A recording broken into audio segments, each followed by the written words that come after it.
Hi, this is Cengiz from Geekade here with Julian from Beautiful Glitch, and we're talking about Monster Prom. So, Julian, can you give me a brief description? What is Monster Prom? Monster Prom is the first multiplayer monster dating sim, which is something you always wanted, but you maybe didn't know that you wanted, but now it's here. So, a multiplayer dating sim. I don't think I've ever experienced anything like that before. Why the option for multiplayer? Because love is complex and hard enough, so we wanted to make it harder because we are sadists. That's awesome.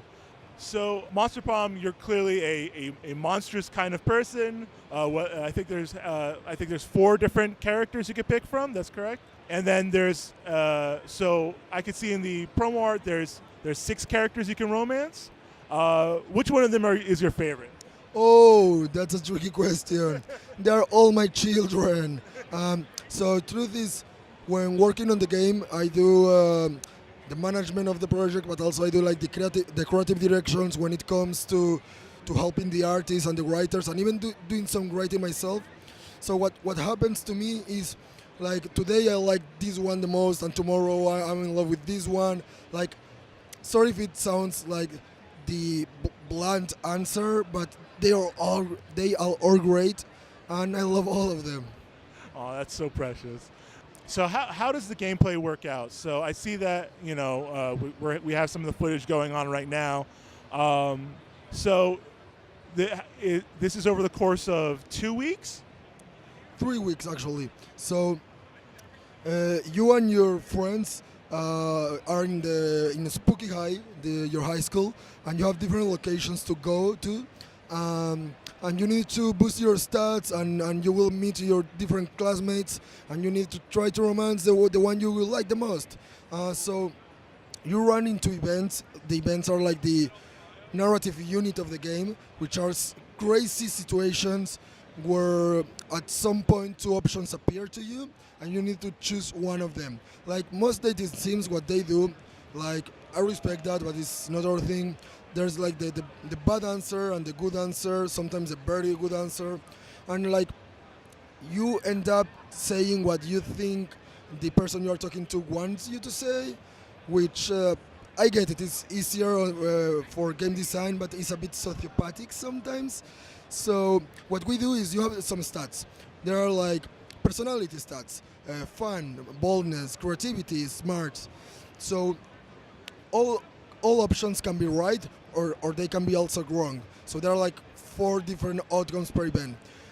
Getting a success or a failure, it depends on your stats. Are you funny enough to do this? Are you smart enough to say that? So what you do in this case is you play to your strengths. You try to be your true self, according to the game, of course. Much like other dating sims, I'm sure there's different like flags when you try to romance one of the 6 people. Is there anything? So at the end of the 3 weeks, is it how far you are romantically with that person that determines if you win, or is it based on something else? There's 2 criteria to decide a success or a failure in the game. One of them are the stats. So every character prefers different stats. The vampire is a hipster, so he wants you to be creative and smart. The party ghost is a party ghost, so she wants you to be funny.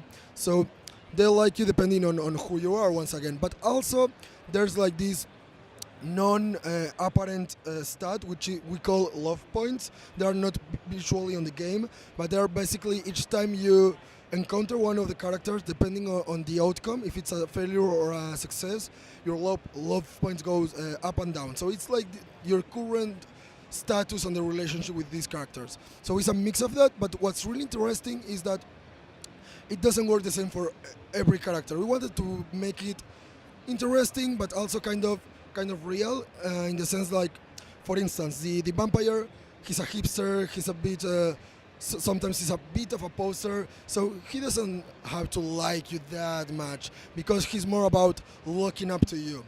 The opposite is the werewolf, the jock. He's like a good boy. He's the nicest person of the 6. So you know what? Stats means nothing to him because he will like you however you are. It only depends on your relationship with him.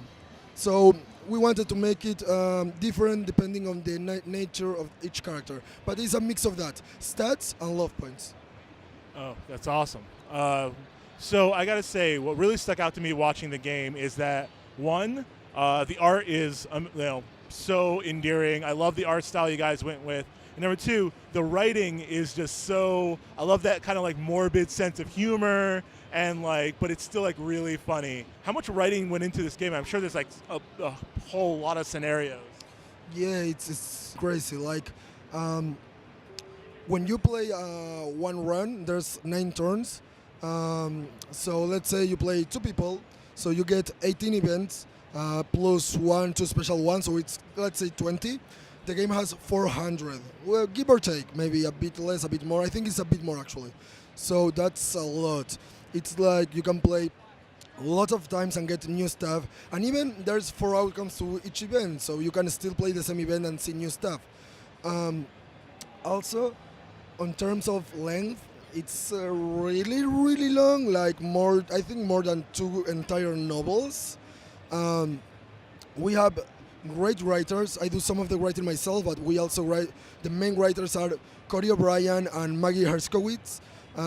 They're from here. They're from LA, but they live on Chicago and New York. They're amazing writers.